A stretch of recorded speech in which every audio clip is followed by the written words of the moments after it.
Seguro has escuchado de lo grandiosos e históricos que son los castillos, pues en nuestra infancia más de una vez vimos algunos en uno que otro cuento. Pero claramente los castillos son estructuras reales y que pueden llegar a ser un destino perfecto para visitar y recorrer. Existen multitud de castillos en el mundo, pues desde tiempos remotos el hombre ha edificado estas formidables construcciones. Medievales, románicos, hay de muchos estilos, y aunque la mayoría de estos castillos están en Europa, también hemos encontrado estos edificios de ensueño en casi todos los continentes. Estas construcciones son pura historia viva de cada uno de los países en los que se ubican. Son toda una lección de arquitectura de la época en la que fueron construidos, y por si fuera poco, son tan bonitos que muchos de los castillos parecen sacados de un cuento de hadas. Además, en los últimos años, los castillos se han convertido también en toda una sensación en las redes sociales, y hay cuentas especializadas en publicar fotos de los castillos más impactantes del mundo. Bienvenido a Lifestyle and Money, y en este video vas a conocer los castillos más imponentes y sus características más impactantes. ¡Comencemos!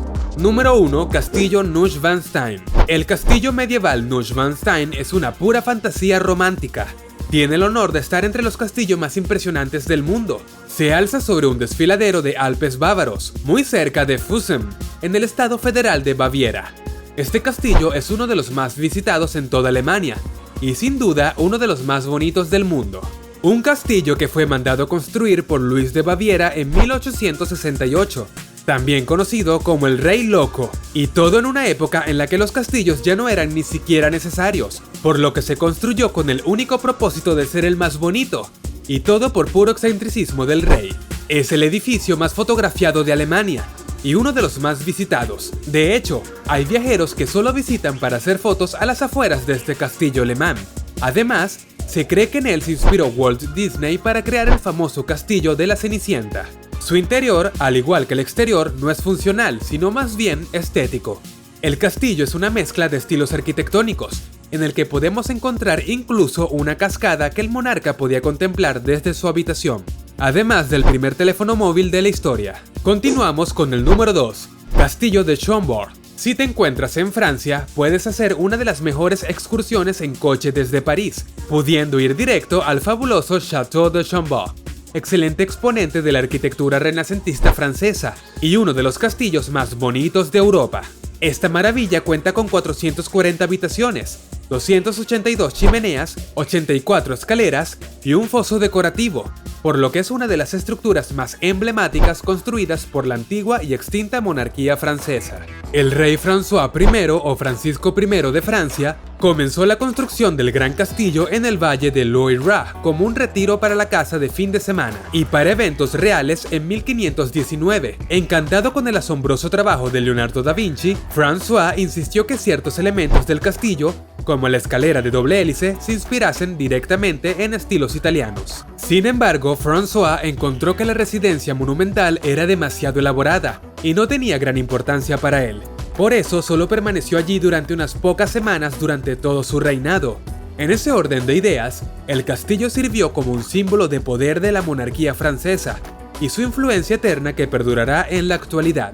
Debido a la grandiosidad del proyecto, fue hasta el reinado de Luis XIV que se dio por terminada la construcción, y a partir del cual el castillo se destinó a los eventos sociales y culturales de la corte, como la primera presentación de la obra El burgués gentilhombre de Molière en 1670. Número 3. Castillo de Villandry. Y seguimos en Francia, con uno de los castillos caracterizados por la armonía de su arquitectura y sus jardines. El dominio es conocido sobre todo por sus jardines, repartidos en 3 niveles, que aunan estetismo, diversidad y armonía. Villandry fue construido por Juan el Bretón, ministro de Finanzas de Francisco I.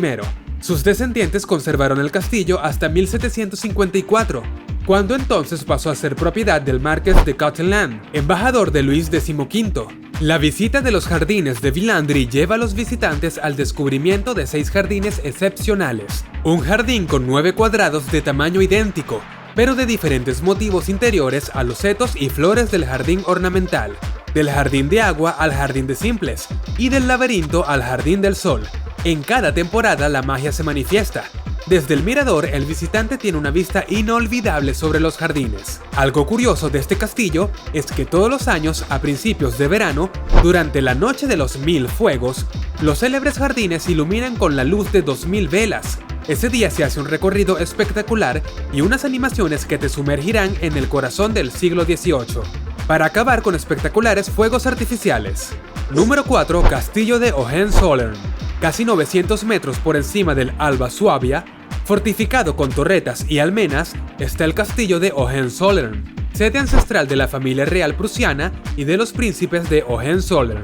Situado a 50 kilómetros al sur de Stuttgart, hoy en día este precioso castillo de estilo neogótico es uno de los edificios más populares de Alemania y uno de los castillos más impresionantes del mundo. Construido sobre un monte a una altitud de 855 metros, ha sido destruido y reconstruido en varias ocasiones. El castillo de Hohenzollern ha estado siempre vinculado a la dinastía Hohenzollern, familia que gobernó Prusia y Brandeburgo hasta la Primera Guerra Mundial.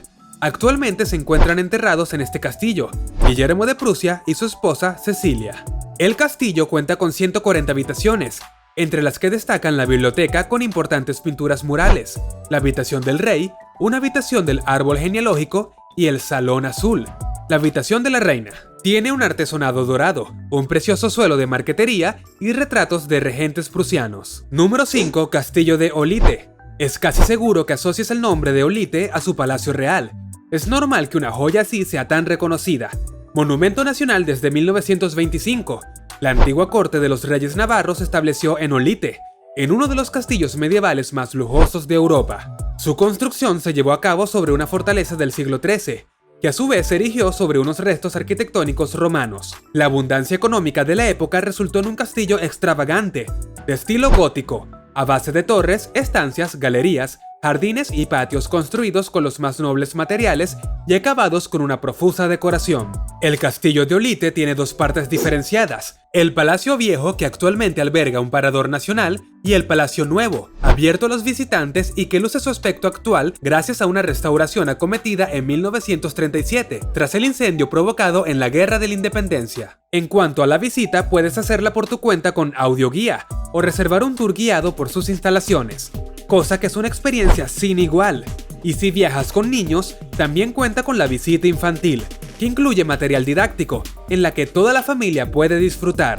Hay muchas atracciones, y se dividen en varias partes. Las cámaras reales, que son el núcleo central y alrededor de las cuales se distribuye el resto del castillo. Destacan los ventanales abocinados y el patio del naranjo, al que se accede desde la cámara de la reina. Las torres, que se alzan sobre las cámaras reales, y de entre todas se destacan tres: la del homenaje, la más alta y espectacular, la de las tres coronas y la de los cuatro vientos, desde la que anteriormente se asistía a los torneos, y que hoy en día brinda una hermosa vista del casco urbano y los viñedos que lo rodean. El Pozo de Hielo.